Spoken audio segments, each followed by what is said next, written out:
Right, hello everybody, welcome down to Trafford Golf Centre. I'm Matt Fry and thanks for watching today's video.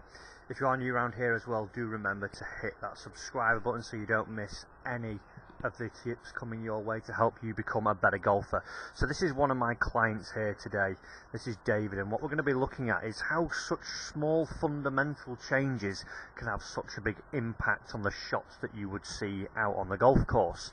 Now obviously the title for this one was how to hit the ball straighter, and from here I'm not going to give you some crazy drill, something that you've really got to be working insanely hard to do, something that you're going to be needing to do loads of repetitions of swings and trying to put the club into a different position or anything. What we're going to be looking at is actually something you can do in your setup, and it's something that, when I've spoke to even good players when they've been out on the driving range with especially the ones who are out on tour, which I've been lucky to speak to, and so what you're working with your coach there is it's major. It might be the Open when I've had this chat, or it might be a local tour event or something, and I think they can't be reconstructing the swings. These guys, they're some of the best players in the world. What can they be working on there on the on a Wednesday or a Tuesday of a practice round, before a major? And a lot of the times it was,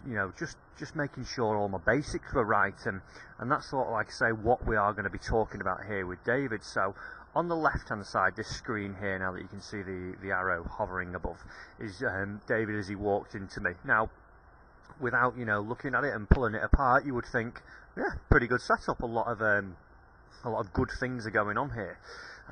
As opposed to the one on the right hand side, you look at that and say, well, I can't see that much of a difference. Now, to the keen eye, one of the big differences that we've made this change is how you're going to hit it straighter, is the club face aim. Because the club face aim has quite a few impacts, not only in relation to the target, but what actually gets presented down at impact. Now, what we have is something called face plane tilt, and I don't want to bore you with that, but basically as your club actually works up and down, it tends to actually look right and left as well. So if the handle, if I just throw another video in for you, if the handle was raised up in this direction, that would in turn lift the heel of the club up. Again, if the handle was pushed down, the club would actually start to point left from there. And also what we can see, if I just throw the original back in here now for us, wrong one, as we go through, where are we? Here we are, as we get the original back in now.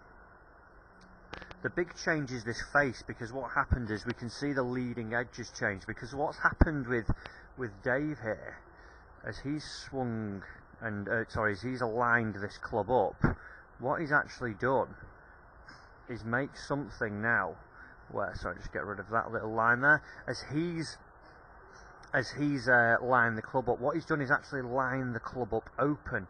So as we see here, if we imagine now that is perpendicular to his target line, we can see the face is actually laid open, and Dave's problem is that he hits a bit of a high pushed cut.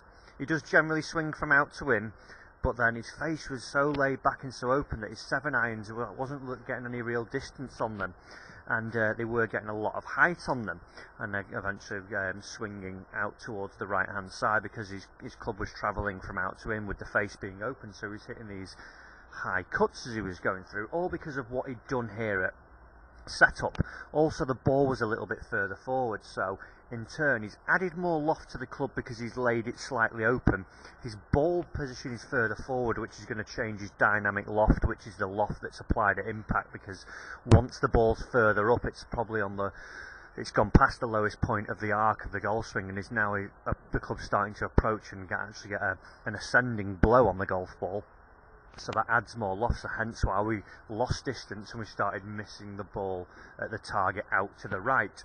So the simple change here that we've made for Dave was to pop the ball back in his stance a little bit, and then change this leading angle here now, so the actual leading angle is square and perpendicular to where he's actually aiming. And by doing that, he's now changed the face to actually be looking directly at the target as opposed to actually out to the right.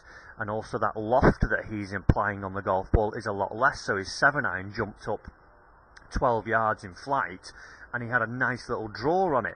We didn't actually change the way he was swinging. The only change I made as well was a little one where we see here his body is actually parallel, so I had to put the cane down here for him on the inside for him to feel that his body was pointing this way, because generally as he started his body was looking a little bit left, slightly open.